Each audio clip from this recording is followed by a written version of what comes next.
This video is for anyone who wants to learn Sketchup. Sketchup is an easy 3D modeling software, and we're using the free version. You don't have to pay anything. It is an app on the internet, so you don't have to download anything either. So app.sketchup.com will get you there. If you just go to sketchup.com, you may have trouble finding it. So go to app.sketchup.com, and I'm going to show you how to build this simple little garage building. And it's a great starter project to learn all the tools. And if you build this project, I promise you, you will feel confident in your SketchUp abilities. So let's go ahead and get started. We're going to go to app.sketchup.com. And it's going to take you to this page right here. So it actually may take you to create an account. I'm logged in, so it may be a little bit different. But once you get logged in, you're going to be at this page right here, and we have no projects started yet. So we can either go to create new or just click start modeling right here. And so it's going to take us into the SketchUp workspace. This is what it looks like, and it may seem a little daunting and confusing, but that's what this video is for. Like I said, I promise by the end of this video, building this little garage thing that you saw at the beginning is going to be no problem for you. So let's talk about what we're looking at here. We've got all of our tools over here that we're going to use to actually model the objects that we create. And then everything over here is, well, they're also tools, but there's little materials and styles and all sorts of options. We're going to make these little display things go away. This is just showing you what all of these tabs are. And if we hover over here, these two arrows will pop up. If you don't see them, it's because your cursor is right here. If you just move it, they'll pop up and you can make them go away. And if you ever need to bring them back so that you can see what all of these icons are, you can just click right here and bring it right back. But for now, I'm going to move it out of the way just to keep it simple and not have it distracting us. So these are the tools we're going to talk about first. And like I said, we're going to get over here in just a second. We've got the selector tool already selected by default. And as you would expect, the selector tool just selects things. So if I have it, I can just click on this guy and I can click away from him to deselect him. And there's a few more functions with the selector tool, like if you drag right to left, it creates a box, and anything that touches this box will get selected. But if you drag left to right, anything that's fully inside the box will be selected. So like this guy is not totally inside the box, he's just partially in the box, so he won't be selected. So again, right to left, anything that touches the box, left to right, they have to be fully inside the box. Now, right now we just have this guy, he's our only thing in here. And before we delete him, let's just talk about navigating. So there's two ways that you're going to navigate, and you're going to use these two all the time. One is moving in and out, so sort of like zooming in and out. And the way that you're going to do that, if you're on a computer with a mouse, you're just going to roll the wheel. And if you're on a laptop, with the trackpad, you'll put two fingers down and you'll just move upward to zoom out, and you'll move downward to zoom in. So you can change the settings for this with this little mouse icon right here. If I click on it, I've got two settings, or there's more settings here, but two general settings, which is mouse or trackpad. If I go to trackpad, and I am on a laptop using a trackpad, and I move up and down with my two fingers, it just moves up and down. It's a bit confusing. I would keep it on mouse, even if you're on a laptop with a trackpad. That's what I'm doing right now. So I've got it set on mouse. I'm going to leave that alone. So again, two fingers moving up goes out, two fingers moving down goes in. The other thing is moving around. So there's a tool over here to do that called the orbit tool, and you'll find it right here. Now notice when I hover over it, it says orbit, and then in parentheses it says O. O is the shortcut. So if I have the selector tool here and I just hit O on my keyboard, it gives me the orbit tool. And if I want to go back to the selector tool, I'll just hit spacebar. So I will display all of the shortcuts. You can hover over these icons to see what those shortcuts are, but over time you'll memorize them and you won't even think about it. It's crazy how I can get onto SketchUp now and I just start building and I'm just intuitively hitting the shortcuts without thinking about it. So when we have that orbit tool, so again, that's O on our keyboard, we're going to click and hold and just move around, and you'll get the hang of this. It will become very intuitive. If I want to orbit around this guy, I'm clicking, holding, and moving to the left. And so it's orbiting that way. So I'm just dragging the whole scene around like this. And again, between that and zooming in and out like this, when you zoom in and out, you can have your cursor over here and it will zoom that way instead of just straight. If I have it right in the middle, it zooms this way.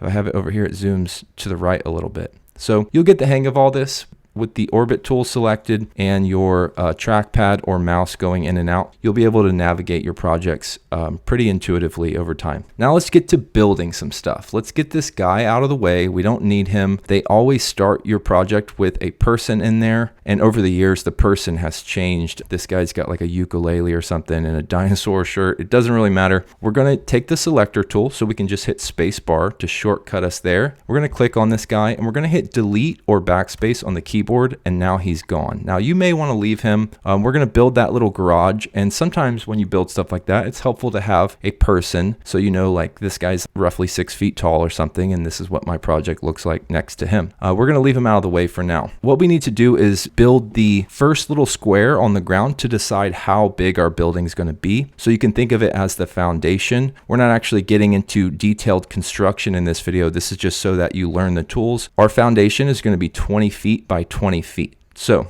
there's two ways we could do that. We could take this tool, which is the line tool. You can click on it, or you can just hit L on your keyboard, and that will give you the line tool. Or we could use the rectangle tool. Now I'm going to talk about both of these tools. The line tool, the way that it works is you click once and then it's stuck on here. It doesn't form the line until you click again. SketchUp is waiting for you to tell it where to put the other end of the line. Once you click again, it doesn't close this out. It's got another line. So you could just keep moving things around like that. When you finally want to stop, let's say I don't need another line here, I can just hit space bar. Now I only made these lines to just show you how to use the tool. What do I need to do to get rid of them? Well, there's two ways to do that. One is this eraser. Actually, there's three ways. One is the eraser, so I could erase them. Another way is I could click on them and hit delete. So I click on this blue one and hit delete. And remember, we talked about making a box with the selector tool. We could select it all and delete it. And another thing we could do, let's just make another line just to show you. I'm gonna hit space bar to get rid of this line here. Another thing we could do is just hit Command Z. That just backs up one step. So it will undo the last thing you did. So if I have a line like this and I think, well, the last two parts of it I didn't want. So if I hold Command and hit Z, and I'm on a Mac, it's Control Z on Windows. Remember that if you're on Windows. Command or Control Z, and I hit that, I can hit it again and again and again, and it will just go backwards a step. So that's how you get rid of stuff. Okay, so now, like I said, we need to make that 20 foot by 20 foot square, and I mentioned the line tool, and here's the rectangle tool. You can just hit R on your keyboard to get to it. And the way this works is you click once, and again, SketchUp is waiting for me to click again to tell it where to put this other corner. Now, if you look down in the bottom right corner, there's dimensions, and it's changing as I move around. Now, we don't have to look at those and eyeball this and hope we get a 20 foot by 20 foot square. We can just type it in. So you can only type it in when your square is open like this. And what I mean is when you click on the rectangle tool, you'll click once. Now is the time to type in the dimensions.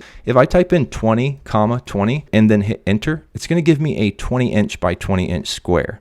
Now I hit enter and I have not clicked. As long as you don't click again, you can keep changing the dimensions. So if we type in 20 apostrophe, that's how we're going to abbreviate foot, comma 20 apostrophe, and hit enter, it will change it to a 20 foot by 20 foot, and I still haven't clicked again. If I click, it's going to lock this thing off. If I do any other tool or make any other movements, I can't change the dimensions after the fact. You could delete a line and then create other parts of it, but this dimension thing only works like once you've clicked, you type in your dimensions, you hit enter. If you didn't like what you did, you type them in again, hit enter. If you do anything else, you're not going to be able to alter it. But right now I still haven't clicked. So I could type in 100 and then we'll do apostrophe. So 100 feet, comma 100 apostrophe, and it will be a 100 by 100 square. And again, if I just hit Command Z or Control Z, it will go back a step. It considered the rectangle one step. It didn't go back to 20 by 20. So we're going to click right here in the origin. And if you're having trouble keeping it blue, so when it's blue, it's on the ground. If it's, let's see if we can make it green like this. It's on this plane. If it's on the green axis, it's up in the air. And if it's on the red axis, it's up in the air. So let me show you what I mean. If you hit the left arrow key on your keyboard, it's going to lock it into the green axis. If you hit the right arrow key, it's going to lock it into the red axis. And if you hit the up arrow key, it's going to lock it into the blue axis. And that's on the ground. I know this sounds like a lot, but let's just go back and forget everything I just said. I'm going to click on the rectangle tool. I'm going to click on this corner, and I want it on the blue axis. So I'm going to hit the up arrow key. So now we're drawing a rectangle or square on the ground. I'm going to type in 20 apostrophe, comma, 20, apostrophe, hit enter. We have a 20 foot by 20 foot square. So I'm just zooming in and I'm going to hit O for the orbit tool and just get a better angle of it, just like this. So if I hit spacebar, back to the selector tool, I can click on the face of it. I can click on lines. If I want to delete things, change things, whatever, we'll get to that. Now we're going to raise this up. Instead of creating 4 walls, we're just going to hit P. That's the push-pull tool. You'll find it right here. And that allows us to take things like this and pull them up. So the way that it works is you hover the push-pull tool over any face. And by face, I just mean the solid part here, not the lines. We're going to hover over the face. We're going to click once.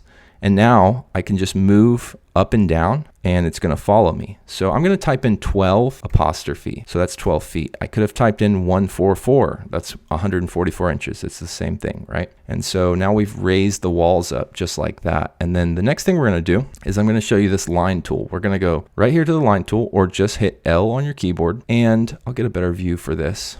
Every single line that you have, back to the line tool here, has a midpoint. And so if we hover on this line, right when we see this light blue dot, that's our midpoint. So that's the very middle. I'm going to click on that once. I'm going to raise this up. Now notice it's going along the green axis. That's to the back side of the building there, or blue, which is perfectly vertical.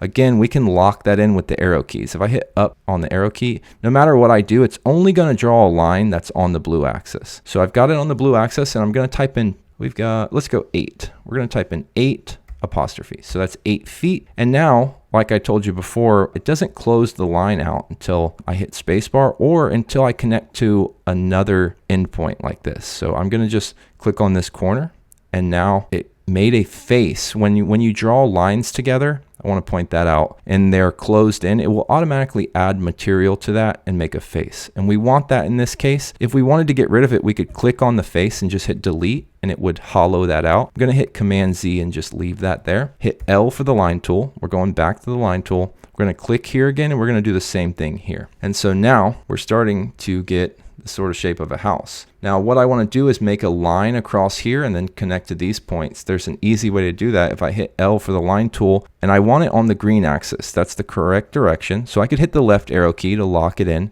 And I know my building's 20 feet. So if I just type in 20 apostrophe and hit enter, it's exactly where I want it. And then I can just connect it here. I'm going to use the orbit tool to go around, hit L for the line tool, go back to this corner and connect this one here. Okay, so now we've got the shape of our building, and I'll show you the erase tool because I want to erase these lines right here. So I could click on it here or just hit E on my keyboard and I can just click and hold and go over these lines just like that. I'm going to hit O for the orbit tool, orbit around here, hit E for the erase tool and do the same thing there. So now we've got the shape of our building. And then what I'm going to do is let's talk about materials and painting and that sort of thing. So I'm going to add some material on this that looks like siding and then some material up here that looks like roofing. So if I hit B, B is the paint bucket. So think of B for bucket. It's not P for paint because P is the push-pull tool. But B, this is how we add colors and materials. So right now it's got these colors right here. But if we click on this icon, this is the browse icon, it will come up with a whole list of materials we can use. So if we go to brick, cladding, and siding, and we open the drop down, we can choose one of these materials. I'm going to choose this one right here that looks like siding. I'm going to click on these, and now what I can do is I can hit O and orbit around, and because this is open and this was the last one I used, if I just hit B again, it will bring it right up. I don't have to select it again. So I'm hitting O to orbit, B for the paint tool, and just doing that to paint everything up. Now I'm going to close this part and go to roofing, and then open up roofing. I'm going to click on this metal roof right here, and then I'll do that, and again I'll hit O to orbit, B for the paint tool again, and I'll paint that just like that. So if I close this, notice this is one of those tabs we haven't talked about. I can just click on the icon and it will go back into place here. And again, we can click on that to get rid of them. I'll pull them back up, and before we keep on with our details here, let's just talk about a few things. One thing we can do is get rid of this red, green, and blue axis now. We've got a building to sort of orient us, and we don't really need that. So we could go over here to display, click on that, and right here it says axis. We're going to click on that, and now they're gone. And then another thing you might want to do is go over here to styles. That's right here. And then we're going to go to browse. We're going to go to default styles. and I'm going to select this one right here. Now, because I took the axis off, it's saying there's some changes to the current style. I don't want to save them. I'm going to hit discard. Now, I think if I had saved them, maybe I would have not put the axis back. So that's okay. All we have to do is get rid of the styles box. We'll go back to display one more time and we'll deselect axis again. Now, take the orbit tool. You can see we kind of have the blue sky, green grass look. Okay, now let's talk about some other tools. I'm going to get rid of these. Let's say we wanted to add a sort of garage door right here. Now, there's lots of ways you could do that. Of course, you already know about the line tool and the rectangle tool, but how do you know if it's exactly centered or anything like that? One good way is to use the tape measure. If you hit T for the tape measure, this is the tape measure tool, or you can just hit T. There's a lot of things you can do with this. You can actually click corner to corner to measure things, or if you go perpendicular to the line, it will make a like dotted line. Those are just sort of guides. So right now I'm perpendicular to that wall. I'm going to type in 48, enter. So that's 4 feet right there. I'm going to do the same thing here. So again, I'm on the red axis, and if you have trouble and for some reason you're off in some other direction, you could hit the right arrow key and it will lock you in the red axis. Type in 48, enter. So now we have 2 guidelines, but if we wanted to make a third, we'll just click here at the midpoint, go up the blue axis. We'll make it 10 feet. So 10 apostrophe, enter. So now we have a guide. These aren't actual lines. They haven't formed an object. They're just guidelines, and they're very easy to get rid of, but we're going to hit L for the line tool and we're just going to trace it. So I'll click here, here, here, and here. And then now we've cut it out. What we can do is hit E for the eraser, and we can just erase these just like that. And then now if we want to knock this out, we'll just hit spacebar for the select tool, click on it, that selects the face, and then hit delete. And so now we've opened it up. And what I'm going to do just to make it look a little better is I'm going to paint the inside with the materials we did on the outside. So if I hit B again, I think it's automatically got the roofing, so I can just click on the bottom of the roof here using the orbit tool to get me there. And then for the sides there, we'll go to brick and cladding, select the side,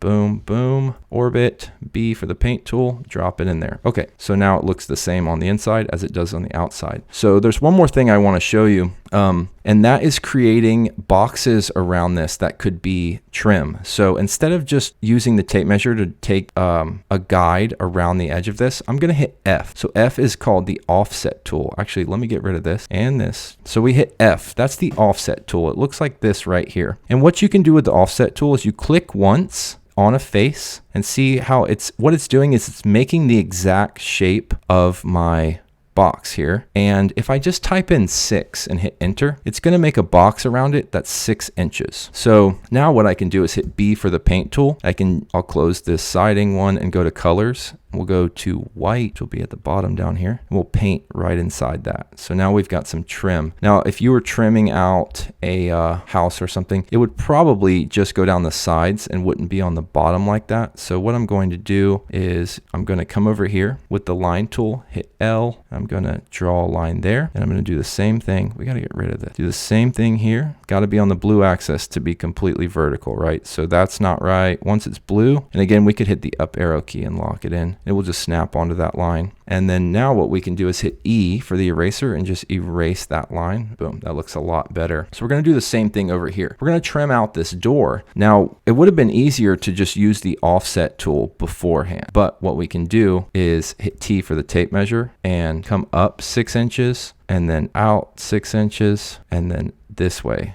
6 inches. And we can just trace that with a line tool just like that, just clicking in the corners here. And then B for the paint tool, and it's already on white, so good. We're going to hit E for the eraser tool and erase these lines. And then I'm going to hit O for the orbit tool, and I'm going to orbit around and do it all over the building. So I should be able to offset. This is a funny shape. Let's see what happens if I hit F on the offset tool. It's not actually, I should have made the trim around this before I did the doorway, but just like I showed you, all you have to do is take the tape measure, come out 6 inches. We got to do it 4 times here and do it here, and we'll trace that out. L for the line tool, just going to come around, do this here. Just, oops, okay, I messed up. I need to go back a line. I accidentally clicked and I wasn't on the intersection there. And I just hit Command Z to go back, or Control Z if you're on Windows. And now we have our trim there. I can hit B for the paint tool, hit E for the eraser and just erase those lines. O for orbit. We're going to go around and do this. So I'll hit F for the offset tool, 6. Again, we're gonna make those lines. We can do them first now. I'll zoom in so you can see. We're just cutting that off at the ground. It looks a little better. Hit E for the eraser tool, erase that line, B for the paint tool. It's still on white. We don't have to select white again. And there we go, we've got trim. And this one, now that we don't have a garage door, here's a good example. On this side, if I hit F for the offset tool, it will do the whole thing. I'll just type in 6, hit enter. And again, I'm gonna cut the lines off at the bottom here, just like that. I just think that looks a little better. Maybe a silly little step, but erase that, hit B for the paint tool, and there we go. So now we've trimmed it out with white. We've got our garage door, we've got a roof, we've got walls, we've got siding. We matched it on the inside there. We could hit B for the paint tool and sort of trim it out on the inside there too. I think that looks pretty good. And there you have it. So we'll get rid of this so we can see what's going on here. And we'll use the orbit tool to get a good view here. If I have the tool up here and I zoom out and then I put it down here and zoom in, it lowers it. You'll get the hang of all of that. But anyway, so that is a little garage building just using the basic tools of the free version of SketchUp. So I hope I explained that in a good way. I kind of felt like I was getting bogged down in some of the spots there, like making the trim and whatnot. But if you do this, if you make this project and you use the rectangle tool, the offset tool, the line tool, the paint tool, the tape measure, what that's going to do is just get you more proficient in SketchUp. You're going to get more comfortable using it. And if you do a few more projects, try to build something like this with different dimensions, or take what we did with the garage door and try to make like a normal size like man door right here. Or how about windows? Play around with this and that will help you get better at SketchUp. I think this is the best beginner project that you could ask for SketchUp. But anyway, thanks for watching this tutorial for beginners. If you want to see more SketchUp videos, please subscribe to the channel because we've got a ton of them. And then if you want to get more advanced, we've got videos on framing walls and actual stuff that you could take as construction plans rather than just this visual sort of guide right here. But anyway, thanks for watching. I will see you in the next video.